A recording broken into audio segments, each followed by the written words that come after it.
할렐루야. 7월 9일 금요일 영상 시작하겠습니다. 오늘 말씀은 야고보서 4장 13절에서 5장 6절까지입니다. 오늘 말씀을 묵상하기 전에 한번 생각해 보겠습니다. 여러분이 만약 교회에서 어떤 메시지를 전할 그런 기회가 있다면 어떤 말씀을 하시겠습니까? 뭐 설교를 한다고 생각해도 좋고, 또 마지막 인사를 한다고 생각해도 좋고, 또 유언을 한다고 생각해도 좋습니다. 여러분 어떤 말을 마음속에 남기겠습니까?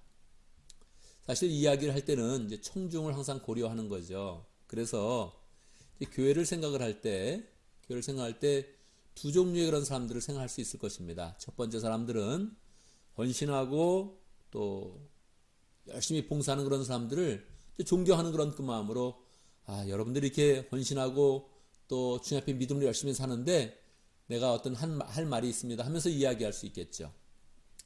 또 한 경우는 이게 좀 믿음이 너무 약하고 믿음에서 이렇게 뺀질뺀질대고 말입니다. 그래서 이렇게 뭔가 마음에 안 들어가지고 뭔가 야단치고 싶고 뭐 경고하고 싶은 그런 사람들도 있을 것입니다. 이 경우는 그러니까 한 교회라고 생각해도 되고, 아니면 지역교라고 생각해도 되고, 가정교회 전체라고 생각을 해도 되고, 또 우리 뭐 기독교를 향해서 이렇게 뭐 전체적으로 생각을 해도 됩니다. 그랬을 때 어쨌든 분명히 두 종류의 사람들이 있을 거예요. 한 부분은 저렇게 헌신을 하는구나, 저렇게 믿음의 본을 보이는구나 하면서 존경하는 그런 그 마음으로 함께 동역하는 그런 그 마음으로 이야기할 수도 있고, 또 한 부류는 틀림없이 이게 기독교라는 사람들이 이러고 있구나, 뭐 가정교회 한다면서 또 이러고 있구나, 뭐 이렇게 좀 뭔가 마음에 안 들어서 뭔가 권면하고 또 더 뭐 강하게 하면 책망도 하고 야단치고 싶고 뭐 이런 사람들이 있을 겁니다. 야고보서 전체를 보면 1, 2, 3장은 이제 톤이 조금 더 동역하는 마음으로 함께 이렇게 사랑하고 수고하는 그런 사람들을 대상으로 쓴 거예요. 그래서 항상 말을 할 때 형제 자매들이여, 형제 자매들아, 뭐 이런 식으로 해서 이제 썼죠. 그런데 4장하고 5장은 주로 조금 더 야단치고 싶은 그런 사람들이 많은 거예요. 그래서 이 톤이 조금 더 이제 책망하는 그런 쪽으로 많이 나가죠. 오늘 말씀도 보면 여러분은, 또 너희가, 이런 그 표현들이 한 15번 정도 나온단 말이에요.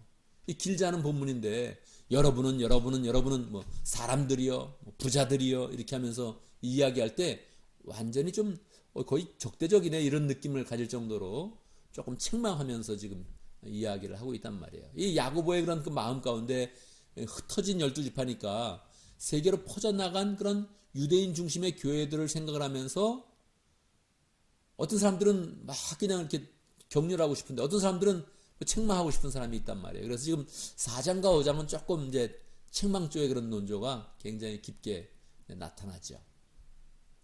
그런 부분에서 이제 책망한다 이런 이제 생각을 할 때 5장은 이제 부자들에 대한 그런 경고, 부자들에 대한 그런 책망 이렇게 제목을 붙여서 이제 쭉 이제 부자들이 이렇게 잘못한 일, 그것에 대해서 이렇게 이야기를 하죠. 여러분 참 신기하게 유대인들은 부자가 되는 DNA가 있어요.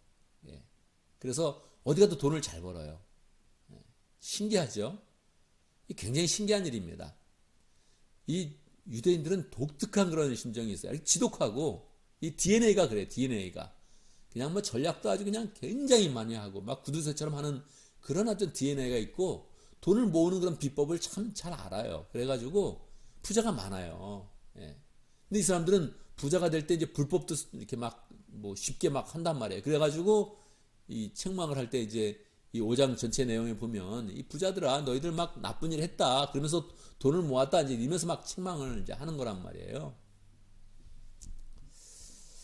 만약에 제가 한국 기독교를 향해서, 한국 교회를 향해서 이야기한다면, 그러니까 뭐 기독교인들이죠. 우리 교인들을 향해서 이렇게 이야기를 한다면 저는 뭐 이런 책망은 절대 안 하겠습니다. 우리 한국 기독교인을 향해서 얘기한다면 좀 가난한 사람들에 대해서 책망을 하고 싶어요. 가난한 사람들. 왜 가난하냐? 이거 좀 책망을 좀 하고 싶어요. 한국 사람들은 DNA에 부자 되는 DNA가 별로 없어요. 부자가 되고 싶은 DNA는 너무 커요.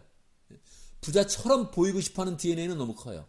그런데 부자가 없어요. 돈을 못 모아요. 왜? 일단 한국 사람들은 자기가 부자처럼 보이기를 원해요. 부자가 되는 게 아니라 부자처럼 보이길 원하는 마음이 너무 커요. 그래서 대부분 옷을 잘 입어요. 자기의 그런 경제 상황보다 옷을 잘 입고 나가길 원해요. 부자처럼 보이는 거죠. 자기의 경제 상황보다 조금 더 차를 좋은 걸 타요. 그래서 좀 더 부자처럼 보이길 원하는 거예요. 이 큰 문제입니다. 이 한국 사람들은 또 여행을 좋아해요. 여행. 유대인들은요 여행 안 해요. 이 세계 나가보면 한국 사람들이 여행을 너무 많이 해요. 이거 무슨 거의 뭐 여행하는 귀신이 들린 것 같아요. 이게 뭐 맨날 뭐 수고한 당신이여 떠나라 뭐 이래가지고 그냥 계속 떠나고 있는 거예요. 나가보면 이 골고루 있어야 되는데 관광지에 가보면 한국 사람이 너무 많아요. 비율이 너무 많아요. 그러니까 돈이 없어가지고 뭐 전세금을 다 뭐 이렇게 털어가지고 여행을 갔다느니 이런 얘기를 막 그냥 방송에서 막 하고 말이에요. 미친 짓이다 이거. 정신없는 짓이에요. 이렇게 하면 안 돼요. 뭐 그걸 해야 된다는 사람도 있는데 뭐 세계요 뭐 한 바퀴 돌아서 뭐 지구와 한 바퀴 뭐 이런 거 너무 많이 나와요. 이 DNA가 돈을 모을 수 있는 DNA가 없어요. 그냥 전세금을 빼서 그냥 여행 갔다는 거예요. 가족들이. 뭐 파리에서 1년간 살았습니다. 살면 뭐예요? 저도 파리 다 갔다 왔는데 아니 살면 뭐해? 그거 가서 뭐 프랑스 사람들 껴가지고 프랑스 말도 못하면서 거기서 껴가지고 뭐 카페에서 앉아서 얘기했다는 동 다 헛소리예요. 다 그거 다 헛소리예요.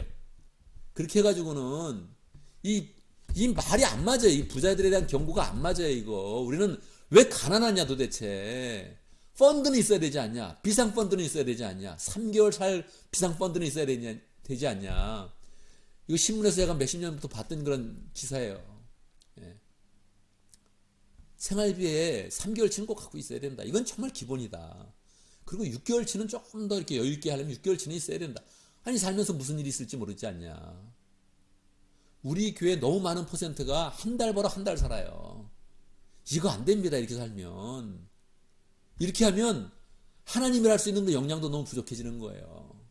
그래서 가난한 자들에 대한 책망이 좀 있어야 돼. 가난한 자들 좀.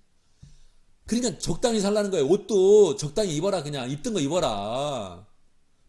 밥도 아니 그 말이 있잖아요. 말이 이 집 너무 답답해가지고 지금 이게 격양되고 있습니다. 지금 먹다 죽은 귀신은 때깔도 좋다. 이런 말은 안 돼요. 정말 이거 민족을 망하게 하는 말이에요. 이런 말은 가난해도 먹는다는 거예요. 고기 먹으면 안 돼요. 자꾸 뭐 이렇게 고기를 좋아해. 예? 빵도 그냥 잼 하나 발라서 먹으면 되고 버터 하나 그냥 발라서 먹으면 돼요. 그러면 식비도 별로 안 든단 말이에요. 자꾸 뭘 찾아서 먹고 말이에요. 예? 너무너무 먹어 이거. 돈도 없으면 막 외식하고 말이에요. 자꾸 외식하고 여행하고 차 사고 옷 사고 언제 돈을 모아요. 돈도 없는데 자꾸 좋은 동네 간다 그러고 말이에요. 어? 살긴 자꾸 좋은 동네를 가려고 그래. 아니 맞춰서 살면 돼요. 사람은 맞춰서 살면 되는데 자꾸 좋은 동네 간대. 근데 돈은 있냐? 그건 또 없어. 이러니까 이 마음의 갈등이 얼마나 심해요. 어? 얼마나 심해요. 그냥 맞춰서 사는 이 삶을 우리가 배워야 되는. 이거 유대인들이 너무 잘하거든요. 돈을 금방 버는 거예요. 이 사람들은 불법도 행하면서 막 그냥 돈을 버는 거예요. 그냥 막 DNA가 있어. 버는 DNA가. 우린 너무 없어요. 우린 쓰는 DNA가 있어. 쓰는 DNA. 잘 쓰는 DNA가 너무너무 충만해. 그래가지고 이게 비율이 안 맞는 거예요.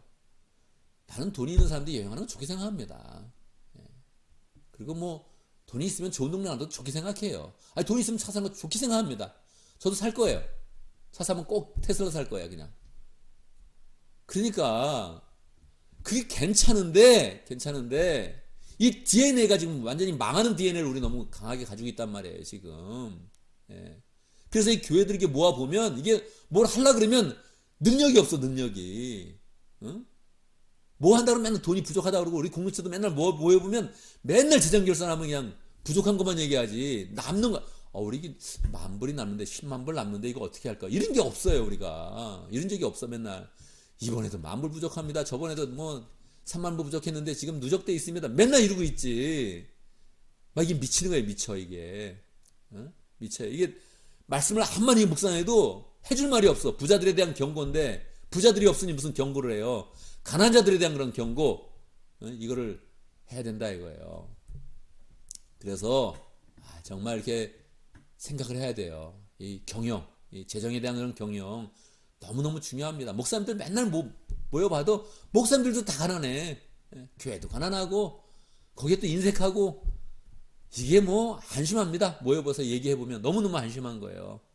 이거 우리가 가난한 것에 대한 그런 반성을 좀 해야 돼요. 이게 맞춰서 살아야 된다. 우리가 자족하며 살아야 된다.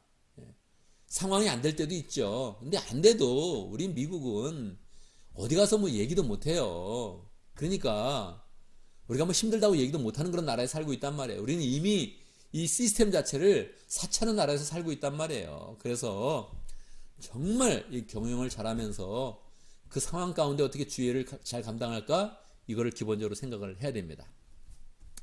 앞부분 4장에서는 이건 이제 전체적으로 우리가 받아야 되는 그런 그 내용이에요. 이거는 사실은 혼자 읽으면 무슨 말 하는지도 잘 몰라요.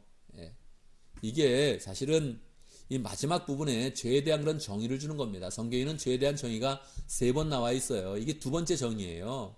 두 번째 정의가 뭐냐면 문장을 보면 이렇게 나와 있어. 사람이 해야 할 선한 일이 무엇인지 알면서도 하지 않는 것이 그것이 죄입니다. 이제 이렇게 나와 있는데, 그러니까 해야 될 걸 안 하는 게 죄다. 뭐 이렇게 나와 있어요. 그러면 해야 될 거는 뭐라고 생각을 하겠어요? 다 자기 그런 마음속에 또 해야 될 게 있잖아요. 사람들 뭐 요즘에 현대인들은 맨날 그러잖아요. 투두리스트. 내가 투두리스트 갖고 있다. 뭐 오늘의 투두리스트, 일주일의 투두리스트. 뭐 이렇게 얼마나 많습니까? 그러니까 다 이렇게 얘기하면 자기 중심으로 생각하는 거예요. 자기 중심으로. 자기가 해야 되는 투두리스트를 생각을 하는 거죠. 근데 아니에요. 성경에서 말하는 것은 개인이 해야 될 그런 투두리스트를 빨리 해라. 뭐 착한 일 해라. 누구 도와줘라. 그러는 것이 아니라 오늘 야고보서에서 말하는 그런 투두리스트는 우리가 미래를 하나님 앞에 잘 의지해야 된다는 거예요. 이 예를 정확히 들고 있어요. 어떤 사업하는 사람이 있는데 뭐 어디 가서 1년간 사업해가지고 돈 벌어가지고 잘 살겠다. 이러면 안 된다는 거예요. 왜? 미래의 주관자는 하나님이시니까. 이게 제일 중요한 핵심이에요. 우리가 살아가면서 미래의 주관자는 하나님이시다. 이걸 정확히 믿고 그래서 그것대로 행하라는 거예요. 이게 정말로 우리가 뭐 정확히 알잖아요. 미래는 내 마음대로 할 수 없다는 걸 정확히 알잖아요. 안다면 하나님을 더 잘 인정하고, 안다면 하나님의 주권을 인정하면서 하나님의 은혜 가운데 살라는 거예요. 이게 부자든 가난한 자든 다 주님 앞에서 잘 받아야 될 그런 그 말씀입니다. 이거는 자꾸 마음속에서 이제 생각을 하면서 우리 그런 삶의 조정을 해야 됩니다. 뭐 교회 일을 하든 가정 일을 하든 내가 사업을 하든 어떤 일을 하든 내가 아무리 이렇게 계획을 세워도 결국 주장하시는 분은 하나님이시다. 이 주권을 가지고 내 인생을 인도하시는 분은 하나님이시다. 그래서 내 마음대로 이 미래를 난 어떻게 할 거야? 5년 뒤는 어떻게 할 거야? 막 이런 거 너무 확신하지 말라는 거예요. 항상 내가 계획을 세워도 그 안에 정말로 이 계획을 성취시키는 분은 하나님이시다. 그것을 인정하면서 잘 살아야지. 그러지 못하면 그게 바로 중요한 죄다. 이렇게 우리에게 알려주고 있습니다. 그래서 우리가 앞으로 어떤 일을 하더라도 항상 하나님 앞에 주권을 항상 드리고 하나님의 인도하심을 받으면서 하나님의 인도한 가운데 참으로 복된 그런 삶을 잘 살아야겠습니다. 오늘도 말씀 가운데 기도 제목을 붙잡습니다. 미래의 모든 일을 주님의 인도하심으로 복된 삶을 잘 살아갈 수 있도록 미래의 주권은 주님께 있습니다. 이것을 인정하면서 우리의 그런 삶의 모든 생활들이 다 진행될 수 있도록 함께 기도합니다. 오늘도 목장을 위해서 기도하는데 러시아 목장의 준목자님 폴 목부님, 목원들과 장태호 선교사님 위해서 기도하겠습니다. 교회를 위해서 기도하는데 오늘 목장마다 가정교회 모임을 갖습니다. 가정교회 모임으로 풍성한 은혜를 잘 나눌 수 있도록 모임의 그런 본질을 생각하면서 나눔과 또 하나님의 그런 역사와 성령의 은혜를 함께 잘 가져서 다 모이면 풍성해지고 은혜로 가득 찰 수 있도록 함께 기도합니다. 제가 먼저 기도하고 함께 기도하는 시간 갖도록 하겠습니다. 기도합니다. 우리 하나님을 찬양합니다. 미래의 주관자가 되셔서 우리의 미래를 인도하시고 풍성케 하시는 하나님을 찬양합니다. 우리의 그런 삶 가운데는 부족함도 있고 죄악된 모습이 참으로 많은데 주님께서 미래를 굳건하게 붙잡아 주시며 우리의 미래에 믿음의 생활이 펼쳐지게 하시고 영생의 길이 펼쳐질 수 있도록 인도하시니 감사합니다. 늘 하나님을 믿으며 미래를 잘 살아갈 수 있도록 축복하여 주옵소서. 하나님 아버지, 우리 한국 사람들, 한국 교인들, 우리 교인들도 항상 부자가 아닌데 부자인 척하면서 참으로 고통받는 그런 삶을 살고 있습니다. 불쌍히 여겨주시고 우리 그런 삶을 잘 인도해 주시고 정말로 낮은 자세에 거하면서 우리의 모습을 잘 나타내면서 자족하며 만족하며 하나님의 일을 잘 감당하는 공동체 될 수 있도록 축복하여 주시옵소서. 하나님 아버지, 목장을 위해서 기도합니다. 먼저 러시아 목장을 위해서 기도합니다. 축복하여 주옵소서. 준 목자님, 폴 목구님 축복하여 주시고 주님을 향하는 그 마음을 가지고 모임을 가질 때마다 은혜를 베풀어 주시고 목원들도 잘 인도할 수 있는 능력과 은혜를 허락하여 주옵소서. 러시아 목장에 러시아 지역에서 선교하는 그런 선교사님 축복하여 주시고 장태호 선교사님 열정을 가지고 러시아 사람들과 한국 사람들을 위해서 함께 일할 때에 하나님께서 열매를 주시며 기쁨으로 그 일 잘 감당할 수 있도록 역사해 주옵소서. 하나님 아버지, 우리 온 그런 목장들이 다 오늘 가족교회 모임을 갖습니다. 축복하여 주옵소서. 성령의 시발점이 있으며 하나님의 은혜가 풍성히 나눠지며 마음이 나눠져서 모든 사람들이 함께 모일 때마다 위로받고 힘을 얻으며 새롭게 하나님의 그런 은혜로 무장되는 복된 시간 될 수 있도록 역사하여 주옵소서. 하나님 아버지, 우리 목장 모임을 갖기 전에 또 우리가 맡은 일들 다 잘 감당할 수 있도록 인도하시고 하는 일마다 지혜롭게 하시고 하는 일마다 주와 동행하며 주의 인도하심을 받으며 늘 주님의 은혜와 사랑이 나타날 수 있도록 역사하여 주옵소서. 예수님의 이름으로 기도드리옵나이다. 아멘.